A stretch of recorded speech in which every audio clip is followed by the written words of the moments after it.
Programme میں ایک بار پھر خوش آمدید۔ رانا صاحب، ابھی آپ سے پہلے سر نیئر بخاری صاحب سے گفتگو ہو رہی تھی اور وہ ان کی یہ رائے تھی کہ ابھی بھی اگر مذاکرات ہوں اور مذاکرات کامیاب ہو جائیں تو آئین کے تحت حکومت کے پاس یہ اختیار ہے کہ وہ خان صاحب کو ریلیف دے سکتی ہے قانونی طور پر بھی۔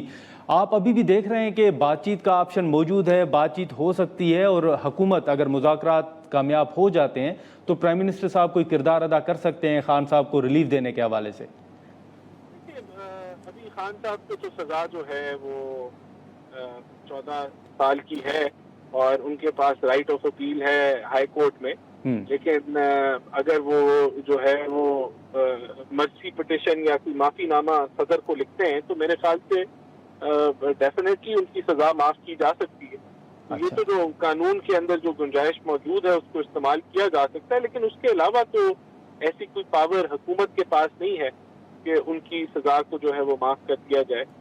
لیکن اگر وہ اپنے جو ان کے اوپر ایلیگیشن ہے جو کہ ثابت ہو گئے اس پہ اگر وہ معافی مانگیں تو پھر یہ ڈیفینیٹلی اس کو کنسیڈر کیا جا سکتا۔ ہاں رانا صاحب، آپ ویسے ابھی بھی دیکھ رہے ہیں سر ماحول کے بات چیت ہو سکتی ہے، بیٹھا جا سکتا ہے، معاملات کو آگے بڑھایا جا سکتا ہے؟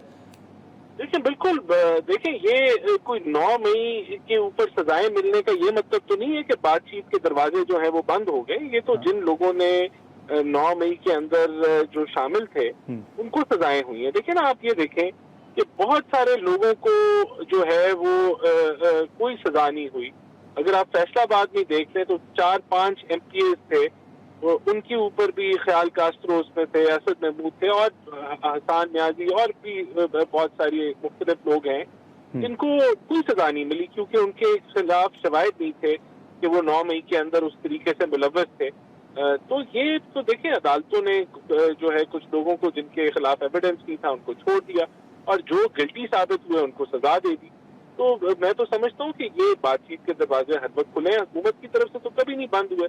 اب اگر یہ کہیں جی یہ 9 مئی کے جو لوگ جن کو سزائیں ہوئی ہیں ان کو آپ چھوڑ دیں تو یہ تو بات چیت نہیں ہو سکتی نا۔ وہ تو انہوں نے ایک جو ہے فوجی تنصیبات پہ حملہ آور ہوئے، جلاؤ گھیراؤ کیا تو اس کی تو پھر سزائیں وہ ملنی ہے، لیکن اگر وہ ایکسیپٹ کرتے ہیں، تسلیم کرتے ہیں اپنا گلٹ اور کوئی معافی نامہ لکھتے ہیں یا کوئی مرسی پٹیشن لکھتے ہیں تو شاید پھر جو قانون میں گنجائش موجود ہے اس کے تحت۔ رانا صاحب، آپ سے ذرا ایک آخری سوال ہوگا کہ اس وقت ایک جو تاثر ہے یا ایک جو تنقید آپ کے سیاسی مخالفین کرتے ہیں اور ساتھ میں یہ بھی رائے دیتے ہیں کہ سیاسی جماعتیں اس وقت اپنا جو اسپیس ہے وہ کھو رہی ہیں، سر آپ بھی دیکھ رہے ہیں، اس سے اتفاق کرتے ہیں کہ واقعی سیاسی جماعتیں جو ہیں وہ کسی نہ کسی طرح اپنا جو ایک وجود ہے، جو اسپیس ہے وہ کھو رہی ہیں؟ سیاست میں جو سب سے اہم چیز ہوتی ہے یہ ہوتی ہے کہ سیاسی جماعتوں کی آپس میں دشمنی نہیں ہوتی۔ سیاسی جماعتوں اگر اپوزیشن اور ٹریجری ونچز ہیں تو ان میں اتنی میچورٹی ہونی چاہیے کہ جب جمہوریت اور قومی ایجنڈا ہے تو یہ آپس میں بیٹھ کے کنسنسس بلڈ کریں اور اس قومی ایجنڈے کے اوپر بات چیت کر سکیں ایک دوسرے کے ساتھ۔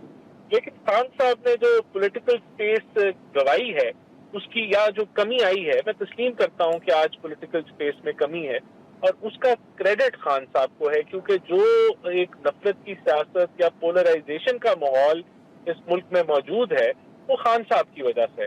تو یہ دیکھیں اب تو دیگر جماعتیں تو آپس میں بات چیت کر سکتی ہیں، وہ مل کے بیٹھ سکتے ہیں، وہ مل کے قومی ایشوز پہ بات کر سکتے ہیں، 26ویں آئینی ترمیم ہو تو اس پہ بات چیت ہو سکتی ہے۔ تو یہ واحد پی ٹی آئی یہ جماعت ہے کہ جس میں ہمیشہ ایشو بن جاتا ہے کہ قومی ایجنڈے کے اوپر بھی آپ نے بیٹھنا ہو تو وہ ایک اتنا بڑا وہ پہلی بن جاتی ہے کہ یہ کیسے ممکن ہوگا اور ہوگا تو اس کی شرائط کیا ہوں گی۔ تو یہ بدقسمتی سے پی ٹی آئی کی سیاست نے اس ملک میں جو پولرائزیشن کی ہے جس کی بنیاد پہ پولیٹیکل سپیس میں کمی آئی ہے تو یہ افسوس۔ چلیں ٹھیک ہے رانا صاحب، آپ کا بہت شکریہ۔ شوکت بسرا صاحب، ابھی رانا صاحب کی گفتگو بھی آپ نے سنی مذاکرات کے حوالے سے یا ایک وہ جو مرسی پٹیشن کے حوالے سے بات کر رہے ہیں کہ اگر معافی نامہ لکھیں اور صدر صاحب کو اپیل کریں تو شاید ان کو ریلیف دیا جا سکتا ہے۔ کیا یہ پی ٹی آئی آپشن کسی نہ کسی وقت یا کسی مرحلے پر استعمال کرنے کا سوچ سکتی ہے؟ جو موجودہ فارم 47 کا نمونہ وزیر اعظم ہے یا صدر ہے یا یہ منسٹرز ہیں، گورنرز ہیں، فارم 47 کے جعلی وزیر اعلیٰ ہیں، ان کی حیثیت ایک اردلی کی ہو سکتی ہے، بیٹ مین کی ہو سکتی ہے، نوکر یا ملازم کی ہو سکتی ہے، وزیر اعظم کی تو نہیں ہو سکتی۔ آپ مجھے بتائیے، آپ جیسے دانشور اور انٹیلیجنٹ لوگ کہتے تھے، صحافی بھی کہتے تھے کہ آپ ان سے مذاکرات کیوں نہیں کرتے؟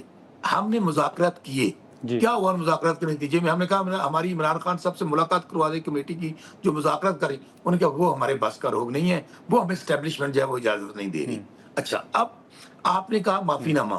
عمران خان کون سا کو نواز شریف کی طرح جو چوریوں میں ملوث ہے، لوٹ مار میں، کرپشن میں، منی لانڈرنگ میں، اور دوسری بات عمران خان صاحب ان کی طرح ڈیل کرنی ہوتی تو ہم بہت پہلے کر چکے ہوتے. آپ اگر عمران خان اور میاں نواز شریف کا مقابلہ کر رہے ہیں تو نوتر بھائی اس لیے نہ کریں کہ نواز شریف تو اس وقت بیچارہ کونسلر بننے کی حیثیت میں نہیں ہے، وہ الیکشن ہار گیا اپنا. تو اس لیے عمران خان صاحب کبھی بھی معافی نامہ ایبسلوٹلی ناٹ، معافی نامہ ان کو مانگنا چاہیے جن لوگوں نے جوڈیشل کمیشن نہیں بنایا، فالس فلیگ آپریشن کیا اور سی سی ٹی وی فوٹیج آج تک فراہم نہیں کی.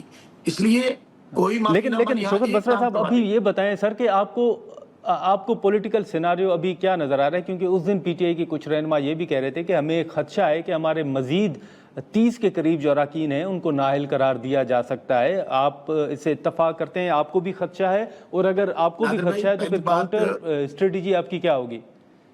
نادر بھائی پہلی بات میں بات مکمل کر رہا تھا. آپ ہمیں ان سے نہ مذاکرات کی نہ معافی ناموں کی، آپ صرف ایک کام کروا دیں کہ عدلیہ آزاد ہو جائے تو عمران خان صاحب 48 گھنٹے میں جیل سے باہر ہوں گے. لیکن حالت یہ ہے 26ویں ترمیم کے بعد عدلیہ مکمل طور پر فتح کر لی گئی ہے، پارلیمنٹ فتح کر لی گئی ہے، میڈیا فتح کر لیا گیا ہے. اگر ججز خود جو بیچارے اپنے لیے انصاف مانگ رہے ہیں وہ ہمیں انصاف کیا دیں گے؟ آپ نے کہا میرے بھائی یہ ہمارے لیے تو کوئی حیرانگی کی بات نہیں ہے. ابھی آپ کہہ رہے ہیں کہ ادارہ پاکستان میں پارلیمنٹ سے بڑا بھی کوئی ادارہ ہے. پارلیمنٹ کے اندر نقاب پوش گھستے ہیں، ان کو ایم این ایز کو اندر سے اٹھاتے ہیں اور ان کو جیلوں میں بند کر دیتے ہیں. آج دیکھیں ایم این ایز کو وہاں پر بند کر دیا گیا، باہر نہیں آنے دیا جا رہا تھا. اگر ہمارا 2/3 میجورٹی چرا لی گئی، ہمیں ری کاؤنٹنگ میں ہمارے جیتے ہوئے ایم این اے کو ہروا دیا گیا، ہماری مخصوص نشستیں چھین لی گئیں، اس کے بعد اب کیا ہو رہا ہے کہ 9 مئی آپ کے سامنے آ گیا. چونکہ آپ نے تحریک انصاف کو نہیں چھوڑا، اب تک عمران خان صاحب کے تعلق ہے، اس لیے آپ کو سزا دی جاتی ہے. میرے بھائی یہ 300 بندہ ہوگا M N A M P total ہمارے، یا اس سے کم لگا لیں. ہم نے 3 کروڑ ووٹ لیے نادر گربانی صاحب. یہ 300 بندے کو بھی نااہل کر دیں، عمران خان صاحب اپنے ملازم کو ٹکٹ دیں گے نا؟ یا وہ جو لاہور میں ایک چاچا نکلا تھا کرشی دواخانے والا پانی والا، آج اگر عمران خان صاحب اس کو ٹکٹ دے دیں نا تو نواز شریف کی ضمانت ضبط ہو جائے. اس لیے ہمیں اب کوئی حیرانگی نہیں ہوتی. ٹھیک ہے شوکت بسرا صاحب، بہت شکریہ سر وقت نکالنے کا. تھینک یو سو مچ. ناظرین، رانا احسان افضل اور شوکت بسرا صاحب کی گفتگو آپ نے سنی. اب دیکھیں کہ جو حال ہی میں الیکشن کمیشن کا فیصلہ ہے اس کے بعد الیکشن کمیشن کے حوالے سے یا اوورآل جو پی ٹی آئی کی اسٹریٹجی ہے وہ کیا سامنے آتی ہے. آج کے پروگرام میں اتنا ہی. اجازت دیجیے. اللہ حافظ.